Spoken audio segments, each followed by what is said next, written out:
Hello and welcome to Mongolia. I am in the capital Ulaanbaatar and I arrived last night. I'm in the lobby here of my hotel. It's called Flower Hotel. I'm going to come back here in a little bit after wandering around the area immediately near it, sharing my first impressions on my first full day here. But first, let me quickly give you a tour of the room that I'm staying in here. So this here is the suite that I've been given at Flower Hotel. I'm filming this after just arriving. I have taken a shower. Before I mess up the room, I wanted to just walk you through. Flower Hotel is one of the oldest in Ulaanbaatar. Lovely bedroom here. This is the ensuite by the bedroom. The shower there. Very spacious. I'm feeling quite lucky to have been given this room with plenty of space to store my things in the wardrobe there. There's one in my room. The desk here for doing work. TV and another toilet just here. So perfect. They also have economy double rooms for less than 200,000 Mongolian Tugrik a night, which is good. But now let's head out onto the streets of Ulaanbaatar for the first time. I love the artwork that's dotted around from the Mongol history, camels and gurs. As one of the oldest hotels in Ulaanbaatar, it definitely carries that vibe of being a traditional hotel, which I really like. It's a warm, clear day here in the capital city of Mongolia.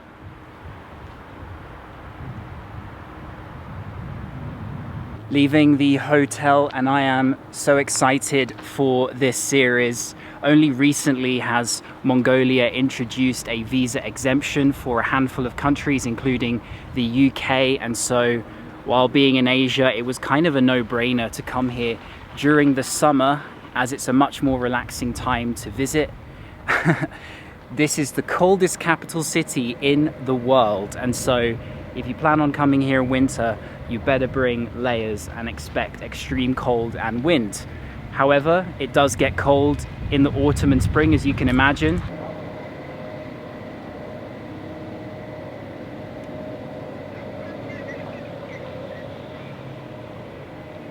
Now walking around and seeing it, I'm already getting the feel of a former Soviet satellite country. In fact, it kind of reminds me a little bit of Almaty in Kazakhstan, and maybe a little touch of Moldova, areas of Prague.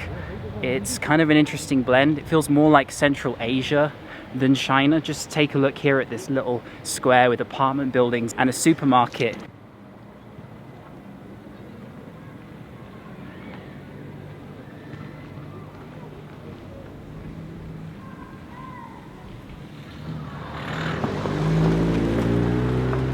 Perhaps the reason it feels this way is because when the last dynasty of China was overthrown and the Republic of China was formed in 1911, they had desires to integrate Mongolia into the new Chinese Republic.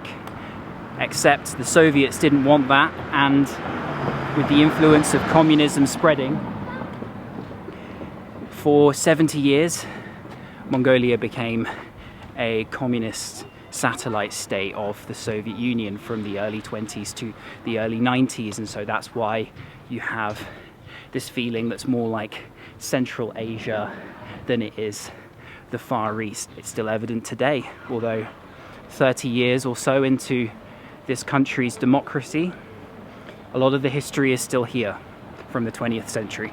Along with that legacy, you can see that Mongolia adopted Cyrillic, even though its language is far from Slavic, and they had an original Mongolian script with their own characters, and you can still see it in various places. I'm sure I'll have the chance to get a shot of it later in one of the museums. What do you think seeing this for the first time if you've not seen Ulaanbaatar before? this area is an interesting place to be located. It's not quite the center of the city. It's more of a residential area.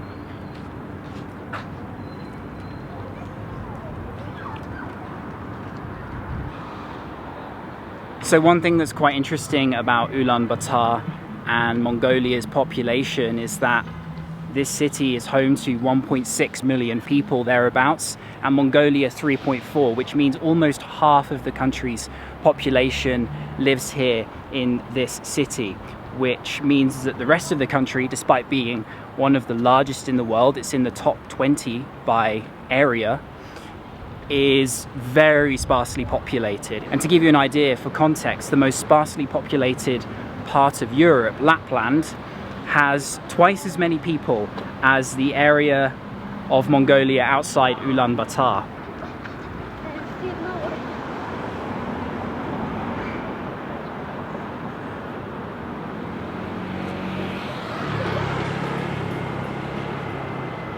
So this sprawling city is quite notorious for its traffic, although it doesn't look so bad at the moment where I am. It gets so bad during rush hours that they have to alternate by number plates which cars are allowed to drive on what day. So on one day of the week it will be odd, on the other even, and everyone will have to find an alternate way of reaching their workplace. And that's, I think, because the city has grown so much in such a short period of time. Many nomadic people who live in the steppe have found better working opportunities here in the city as life gets more difficult in the countryside, perhaps. It's a zebra crossing, but he's letting me go. Cheers. That's good to know.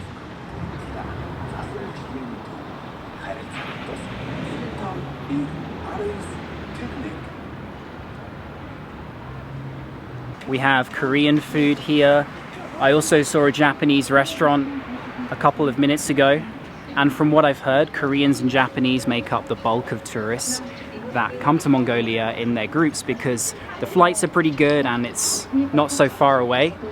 And so this new visa exemption will hopefully diversify the tourists that visit Mongolia and bring them more of the benefits that come with tourism, hopefully without, you know, spoiling the country and doing it in a sustainable way. You don't want to see mass tourism ruin the nomadic life and experience that sometimes you see in other countries. So hopefully on my trip, which I'm going on a 9-day tour around the country, I will not see any signs of tourism starting to change things here in a negative way, that is. It's the late afternoon here, by the way. So here we have a bakery and coffee house, pharmacy and a cafe. If you're still with me here, then please do me a favor and give this video a like. Let's see if we can hit 1,000 below. That would help me out a lot. And if you're interested in following my Instagram, it is @JasonBillumTravel. I will leave the link in the video description here. If you want to see some of my stories and posts from Mongolia,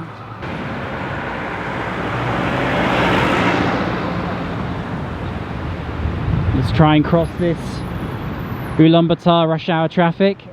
They're letting me go. Maybe it's because they see me filming or they're just being polite. As I meander my way back to my hotel where I'm having dinner, let's cut through some of these residential areas to get more of a look into how things are in the capital city. Please don't think that all of Ulaanbaatar looks like what I'm showing in a 10-minute walk around my hotel. There will be modern areas which I will show in the next video, or perhaps later in this one. Hey.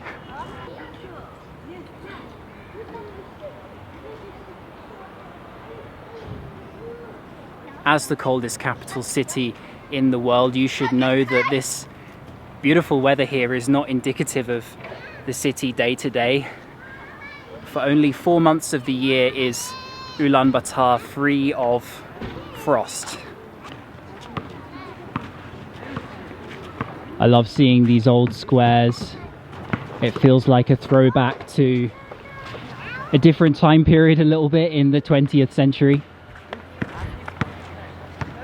Like a time capsule to the former USSR. Well, this area in general feels that way. Things seem to be developing and changing quite fast in this area. You have a brand new coffee shop ready to go here, and this pathway has just been relaid or laid for the first time.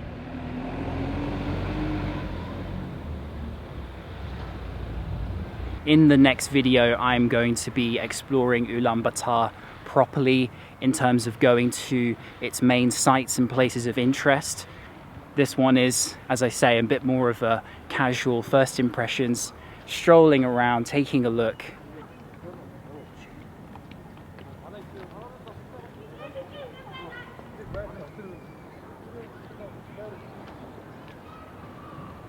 In a way, Mongolia has my sympathies for its geographic location in the 21st century, sandwiched in between China with 1.4 billion people and then Russia, which has, I'm not actually sure how many, but definitely a few hundred million for sure. And then you have Mongolia here with 3.5. Politically, that must be really hard to navigate. And in fact, there are even more ethnic Mongols living in the autonomous region of Inner Mongolia in China than there are even in Mongolia. There are 5 million Mongolians living in Inner Mongolia, and even then, that region of China, more than 70% of its population are Han Chinese. They are a minority.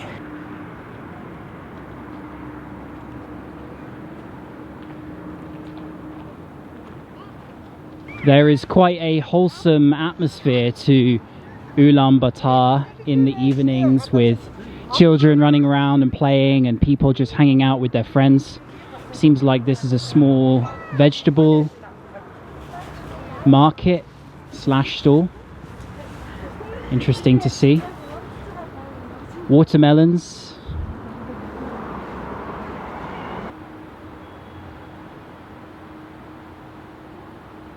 So I'm now back at Flower Hotel in its Mongolian restaurant, and here I cannot wait to try this Mongolian sort of platter with booze, which are the dumplings here, Mongolian dumplings. You can see they look beautiful. And then here is kushur, which are a bit like the Mongolian version of a Cornish pasty, kind of a pastry. So this is like a Mongolian sort of steamed dumpling filled with mutton mincemeat. It's a bit like xiaolongbao, which you see in China or Taiwan or Hong Kong, but it's got less juice, it's bigger, and people have had these as kind of a winter food in Mongolia for years. I'm in a very nice restaurant here, but really this is hearty Mongolian food that is eaten out on the steppe in gers around a warm stove, and this is something you can find at every level in Mongolia, fine dining or even in the most local person's household. Now I know I'm in a nice restaurant, but I'm gonna eat the kushur here with my hands, and that is just because it simply has to be done. Usually it's, again, mutton or beef and some onion inside. There you go again. It's kind of like a little meat pocket, and there's salt and a few other spices in here, and like the booze, it's red meat, and if you're coming to Mongolia, expect to eat a lot of red meat.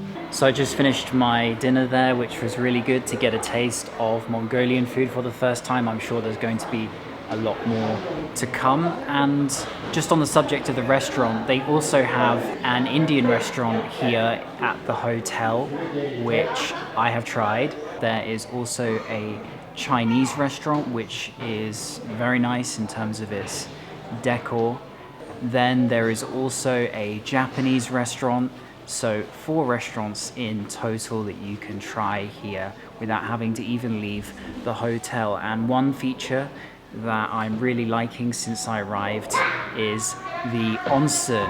They have a Japanese traditional onsen here. I think it's the only one in Ulaanbaatar, which is a great feature considering I just visited Japan and enjoyed the onsen so much.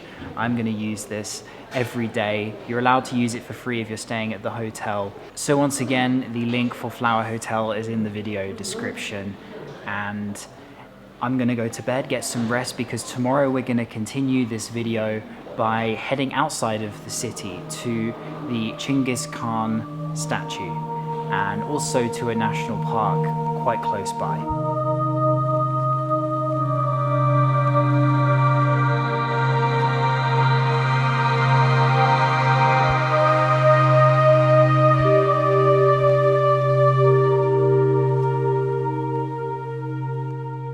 Hello and welcome back. So I'm on my way towards the Genghis Khan statue. I am doing the day trip here with Sunpath, and they're also the same company that I'm going to be going around Mongolia with on my 9-day, 8-night trip following the video after the next one, because in the next video I will do a tour of the capital city here, Ulaanbaatar. And so I've got a guide and a driver for today. So they offer day trips as well as long-term trips. The link for Sunpath will be in the video description. I'll show what the experience is like today and also going around the country.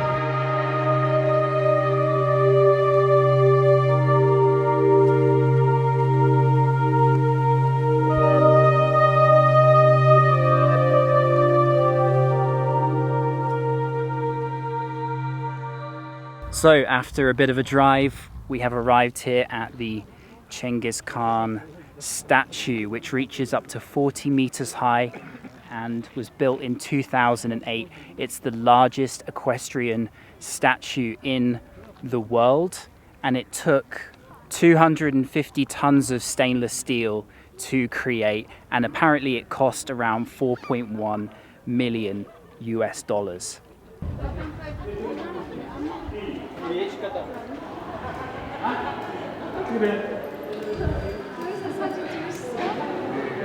So inside, beneath the statue, is a museum, and here we have a map which clearly illustrates the incredible scale of the land that was conquered under Genghis Khan and his sons and grandsons, stretching all the way to Hungary and Poland in Eastern Europe, and as far as Korea and China in the east.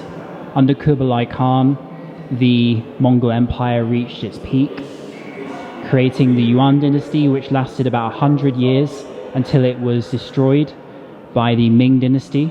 In Mongolia today you will see Cyrillic, but this is the old Mongolian script before Cyrillic was introduced, and you'll see it in many of the museums. I think that they are trying to promote it and bring it back. The reason they chose this location to build the Genghis Khan statue is because legend has it he found a whip here for his horse in this exact location, and there is a large whip at the front as you enter. After visiting the museum, you can walk up the steps to the top. There he is, just above me, but arguably even better, the views of the surrounding landscape. Genghis is looking towards the east/northeast because that's where he was born, in a place called Khan Khenti. Excuse my terrible pronunciation. So it's all the way behind those hills there in that direction. So depending on your viewpoint, where you're from, Genghis Khan can be viewed as quite a brutal leader who took many parts of the world. In Mongolia, he's looked upon very fondly. He's seen as a sort of national hero and a father figure. I think to many are very proud of Genghis Khan and his achievements because he had religious tolerance, his tax policies, his ability to integrate different peoples into his empire and his understanding of that. But then there is also the side of the many people that lost their lives because of the Mongol campaigns. However, there is no doubt that he is one of the most important men in human history, along with people like Julius Caesar and Alexander the Great, and his legacy is not going to disappear anytime soon. You will see his face everywhere in Mongolia, even on the currency. And so this is really a must-visit place to begin your trip here in the country. So underneath the statue here, they have a traditional Mongolian Girl, which is pretty interesting. I'm going to be staying in one every single night on my 9-day trip, so I will show one in more detail, probably in a separate video. So I've seen this in many Mongolian traditional outfits, especially the women's. It looks so much like Queen Amidala from Star Wars in Episode 1, with the hair braid or this kind of moon crescent shaped style, and then even the sky here looks like the galaxy or something, and you see this all over Mongolia. It feels like Star Wars was definitely inspired a little bit by traditional Mongolian outfits and costumes.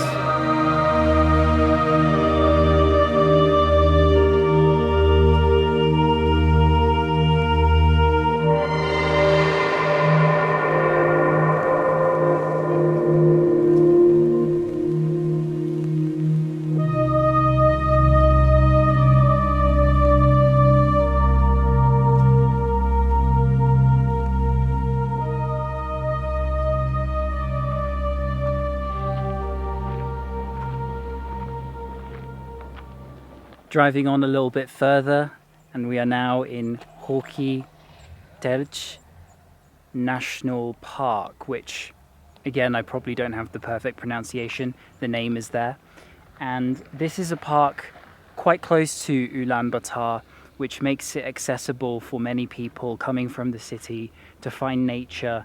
And that's why you'll see lots of resorts and ger camps with touristy themes, many day trippers or holiday weekenders coming here.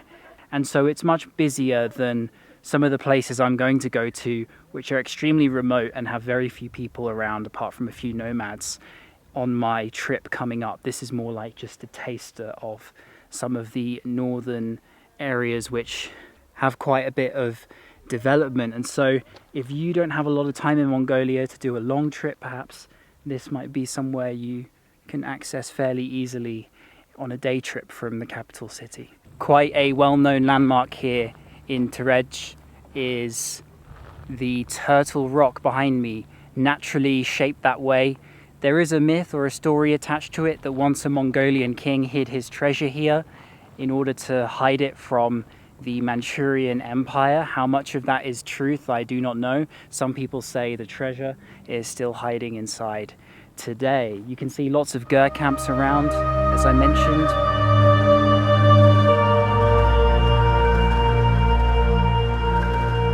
From the Turtle Rock, driving on a little bit further to Aripal Monastery. This false world is of suffering nature. Do not be fooled by its superficial things.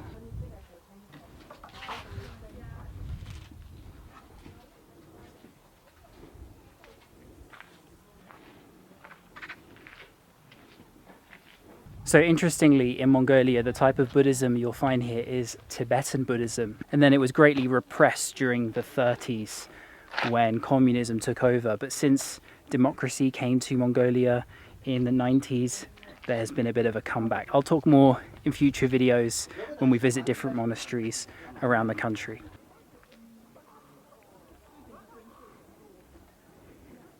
Reaching the top of the last steps and entering into my first Buddhist monastery in Mongolia. Let's take a look.